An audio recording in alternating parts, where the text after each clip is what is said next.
Baik, terima kasih Santo atas waktunya. Dan kami juga ucapkan terima kasih kepada Bapak Menteri dan Pak Staf Khusus Pak Jopan atas arahannya. Dan juga kami ucapkan terima kasih kepada tenaga ahli Menteri, Pak Hersaki dan Pak Tommy. Lanjut slide. Jadi kita akan membahas kaitannya dengan eksistensi ini yang merupakan inovasi humas. Eksistensi adalah merupakan singkatan yaitu ekosistem komunikasi dan humas internal Kementerian ATR BPN seluruh Indonesia. Lanjut.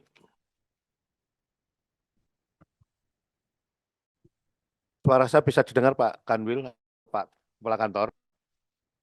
Izin. Suara saya bisa didengar? Bisa ya. Baik, Bapak Ibu sekalian, peran kunci komunikasi dan humas pemerintah seperti yang disampaikan oleh Pak Menteri tadi, bahwa kehumasan merupakan memegang peran penting kaitan dengan baik itu menyangkut informasi dan lain sebagainya. Jadi satu, membangun kepercayaan dan dukungan dari publik. Jadi tanpa humas, capaian kita, apa yang kita lakukan, baik itu layanan kita dan sebagainya, informasi tidak akan menyampai. Oleh karena itu, humas merupakan peran yang sangat penting kaitannya dengan Kementerian ATR BPN ini. Apa yang sudah kita lakukan dan apa yang harus kita sampaikan, humas merupakan kunci semua informasi agar supaya nyampe ke masyarakat. Kemudian apa program kita yang dapat mereka manfaatkan untuk masyarakat itu.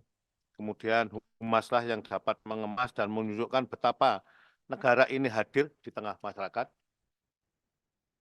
Untuk itu komunikasi dan kehumasan ini harus kita rencanakan dan dikoordinasikan oleh seluruh jajaran kementerian hingga ke tingkat kanta. Kemudian juga agar informasi mengenai capaian kementerian ini dapat terglorifikasi kepada masyarakat. Kenapa harus direncanakan dan dikoordinasikan dengan baik? Supaya konsisten mulai dari kementerian, kantor wilayah, sampai kantor pertanahan, efisiensi sumber daya yang kita punya. Kemudian apabila ada sentimen yang negatif, agar supaya direspon dengan cepat dan tepat sasaran. Dan pada akhirnya akan meningkatkan kepercayaan publik kepada kita, Kementerian ATR BPN ini.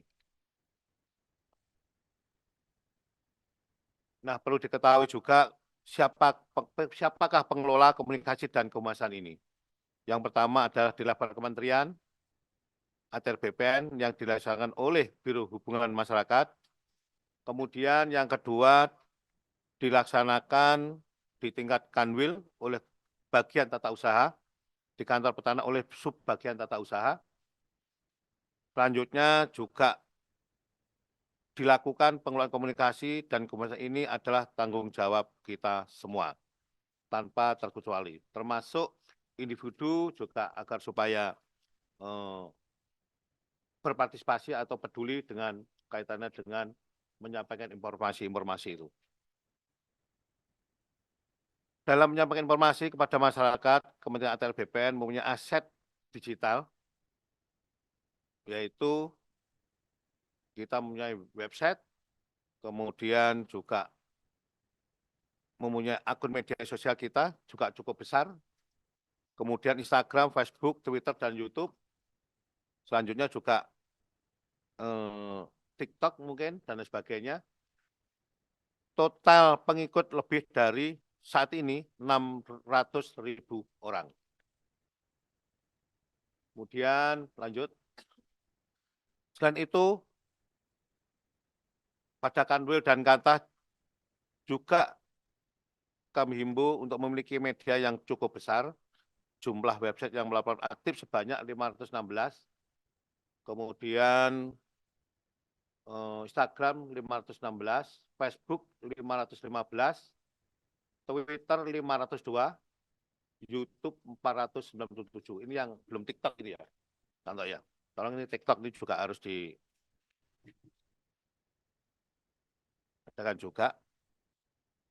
Jumlah pegawai Kementerian ATR BPN, Kanwil BPN Provinsi, jadi kita punya aset sebetulnya ini 33.217,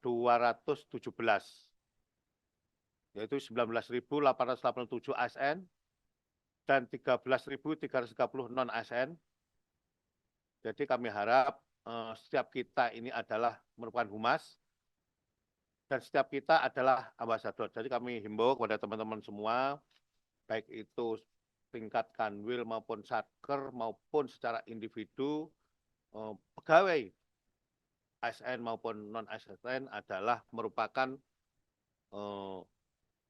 ambasador daripada ATR BPN ini. Ini harapan kami agar supaya bisa dilakukan dengan baik.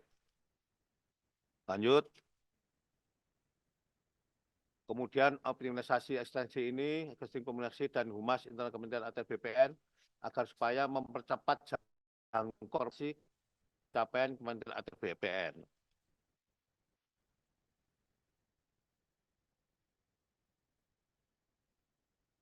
Lanjut. Strategi dan capaian komunikasi dan kehumasan Kementerian ATR BPN. Jadi ada beberapa strategi yang ingin kami sampaikan kepada baik itu tingkat kanwil maupun kantah. Yang pertama adalah paid media, pemasangan iklan dan di berbagai media berbayar. Saya kira di kehumasan ada anggarannya ya Pak ya. Ada anggarannya, tolong ini juga dioptimalkan. Kemudian paid media di sini tercakup dalam iklan media sosial seperti Facebook, Instagram, Twitter, dan platform media sosial lainnya. Kemudian Ethernet media, konten publikasi yang sifatnya positif, yang dibuat oleh pihak lain di luar satker, itu baik secara individu dan sebagainya. Contoh testimoni positif terkait layanan di kantah yang diunggah di medsos pengguna layanan. Jadi saya harap di tingkat kantah ini apabila ada layanan inovasi dan lain sebagainya, contoh tadi lantum atau layanan 7, layanan itu agar supaya ada testimoni dari masyarakat agar supaya dipublikasikan. Kemudian share media. Jadi kita punya media bersama dalam rangka mengklarifikasikan informasi. Contoh kemitraan yang dibuat bersama dengan pihak lain, misalkan. Kemudian opnet media, salon atau properti komunikasi yang dimiliki dan dikendalikan sepenuhnya oleh satker masing-masing. Jadi contohnya situs resmi, media sosial resmi, Facebook, Twitter, Instagram, YouTube, TikTok, dan lain sebagainya. Lanjut. Nah ini adalah salah satu strategi yang tadi disampaikan oleh Bapak Menteri, 3+1 pilar optimalisasi infrastruktur humas. Media massa jaringan nasional itu untuk tingkat kanwil, media massa lokal untuk tingkat kantah, kemudian 02 media massa satker ini Instagram, Facebook, Twitter, kemudian nanti agar supaya tambah Facebook dan bisa tambah TikTok nanti ya. TikTok. Kemudian WhatsApp group, kita juga mempunyai WhatsApp group, baik itu tingkat kanwil, kemudian tingkat kantah juga biasa juga ada WA group. Kemudian kemarin juga kita membentuk WA group yaitu yang namanya Starcom, yaitu terdiri dari anggotanya kanwil, kantah, dan mungkin nanti ditambah kehumasan dan sebagainya. Nah, saya harap satu persatu ini adalah setiap orang itu follow, like, dan komen. Ini harapan kita semua. Lanjut. Nanti agar supaya dipertegas oleh tenaga ahli Menteri Pak Zaki ya Pak Zaki ya. Kemudian satu satuan kerja media massa. Ini adalah salah satu strategi kita juga. Prinsip kerja, rilis pusat, dimuat di media massa di daerah Kanwil dan Kantah masing-masing. Jadi setiap ada rilis dari pusat, nanti kita share di setiap WA Group, baik itu tingkat Kanwil maupun di Starkom, agar semua yang kita share itu teman-teman, baik tingkat Kanwil maupun Kantah, agar supaya juga memposting kegiatan-kegiatan yang dilakukan di pusat. Jadi setiap hari kita bisa memposting satu postingan tiap hari apa yang disampaikan oleh Pak Menteri tadi. Jadi biasanya kita selalu menge-share di WA Group itu kaitannya dengan kegiatan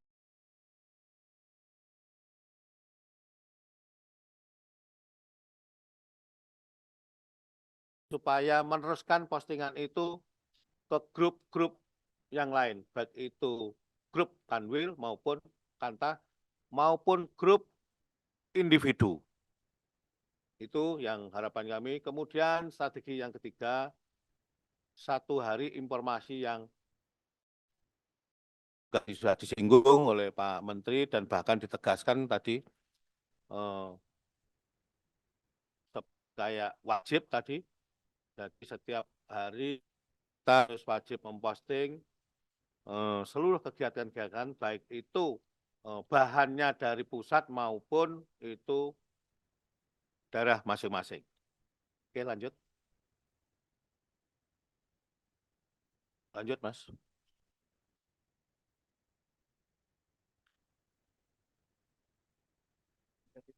Sinyalnya hilang ya? Kok bisa? Anunya? Iya. Slide-nya, Mas. Slide, Mbak. Slide. Slide-nya, Mbak. Slide.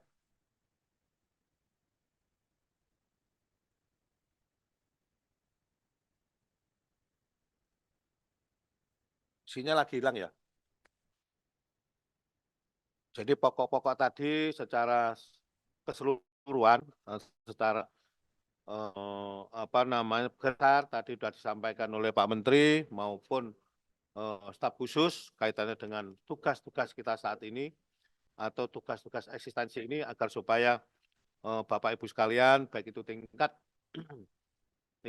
Kanwil maupun tingkat Kantah, agar supaya dilaksanakan dengan sebaik-baiknya, dan nanti juga akan dievaluasi oleh Pak Menteri, dan kami juga akan melaporkan nanti setiap bulan, nanti akan kami lakukan Pak Menteri. Bahkan tadi Pak Menteri juga menyampaikan akan diberikan reward dan ada semacam hadiah dari Pak Menteri, dan nanti akan dinilai kaitannya dengan eksistensi ini. Mudah-mudahan Bapak Ibu semua akan melaksanakan dengan sebaik-baiknya. Lanjut tadi.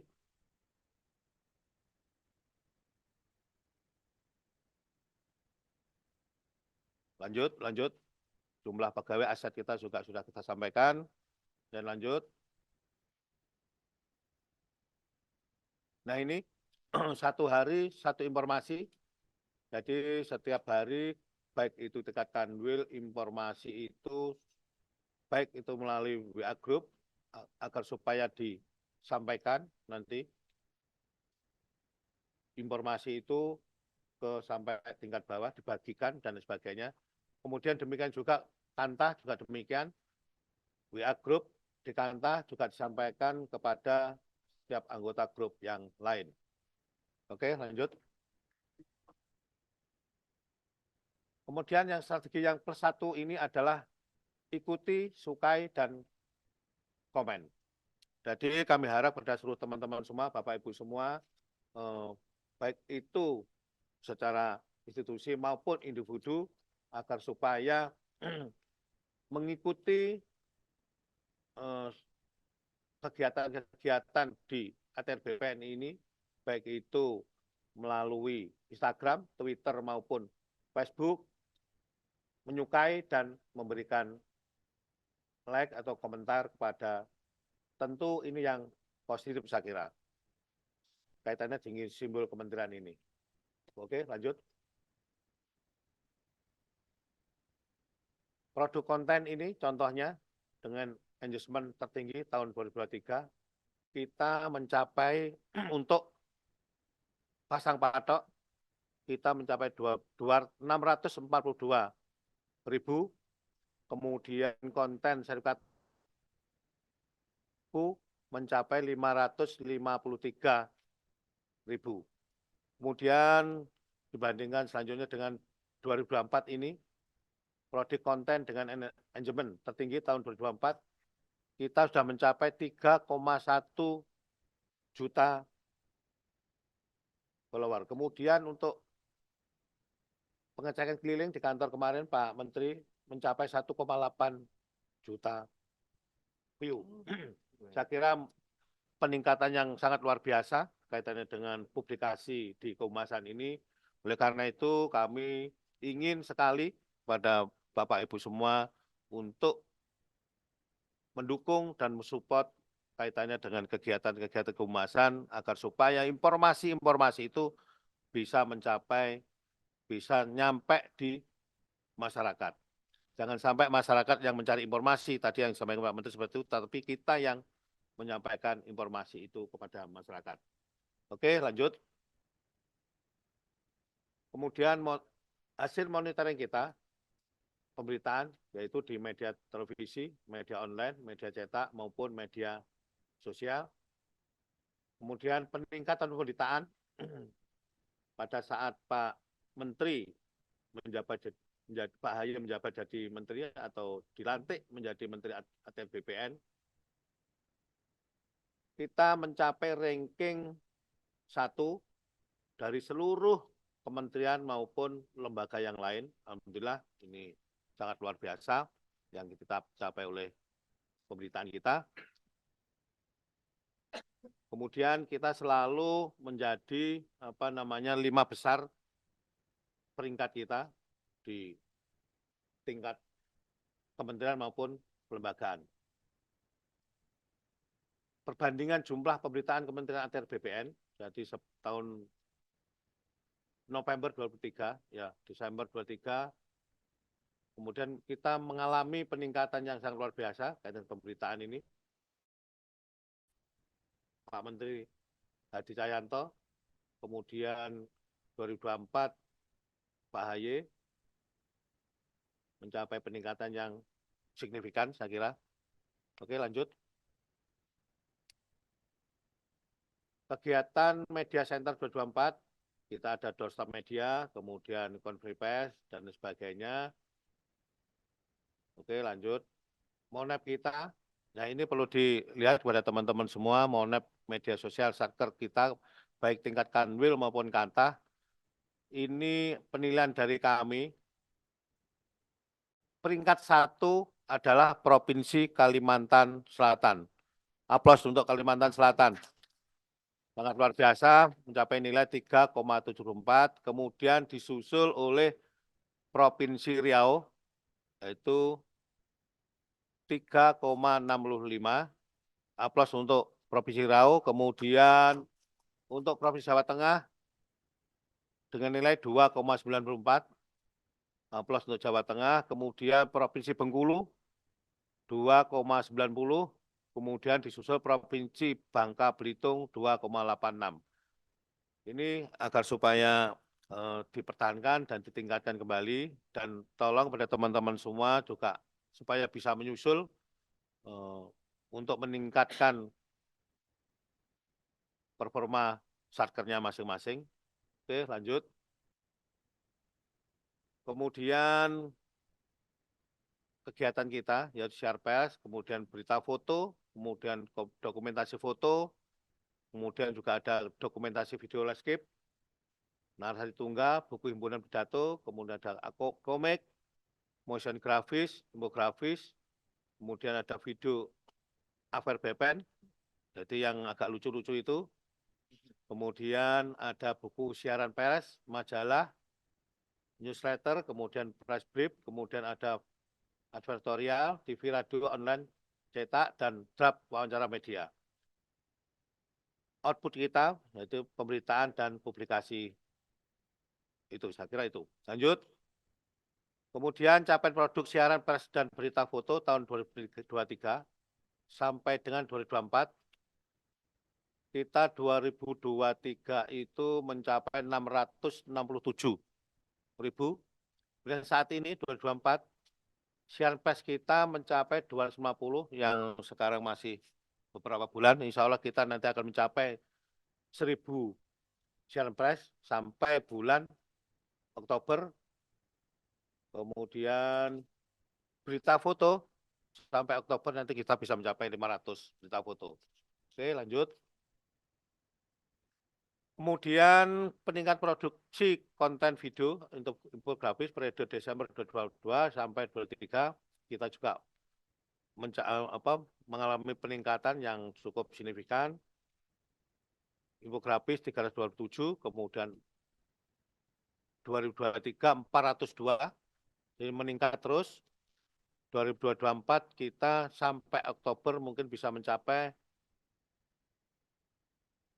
1.000 mencapai ya nanti ya infografis 1.000 infografis, saya kira itu. Lanjut. Kemudian capaian kegiatan informasi publik tahun 2023. Kemarin kita juga mendapatkan predikat juga publik informatif di Komisi Informasi Pusat dalam penerapan keterbukaan informasi publik 3 kali berturut-turut 2021 sampai 2023. Kemudian pembangunan website PPID daerah yang terdiri dari 33 kantor wilayah BPN Provinsi dan seluruh kantor petani seluruh Indonesia. Kemudian juga ada peningkatan jumlah kantor wilayah BPN Provinsi dan kantor pertanahan yang mendapatkan predikat Badan Publik Informasi oleh Komisi Informasi Daerah. Ada 3 kantor wilayah BPN, Aceh, Banten, dan Bali. Selamat untuk Aceh, Banten, dan Bali. Kemudian kantor pertanahan Gunung Kidul, Kutai Kertanegara, dan Kota Samarinda juga saya ucapkan selamat. Kemudian pengintegrasian website utama Kementerian Atr BPN dengan PPID, kantor wilayah BPN, provinsi, dan kantor pertanahan. Oke, lanjut.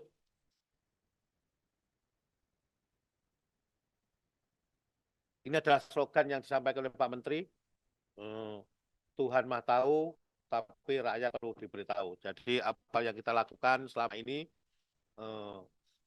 walaupun Tuhan lebih tahu, tapi juga masyarakat juga perlu tahu kaitannya dengan kegiatan-kegiatan yang dilakukan oleh Atr BPN ini. Oke, lanjut. Kemudian kami ucapkan terima kasih kepada seluruh yang hadir pada pagi hari ini, Pak Kanwil, Bu Kanwil, maupun seluruh kepala kantor yang hadir dan mengikuti kegiatan kehumasan ini, yaitu eksistensi. Saya ucapkan sekali lagi terima kasih kepada seluruh Bapak Ibu sekalian. Saya akhiri, wassalamualaikum warahmatullahi wabarakatuh.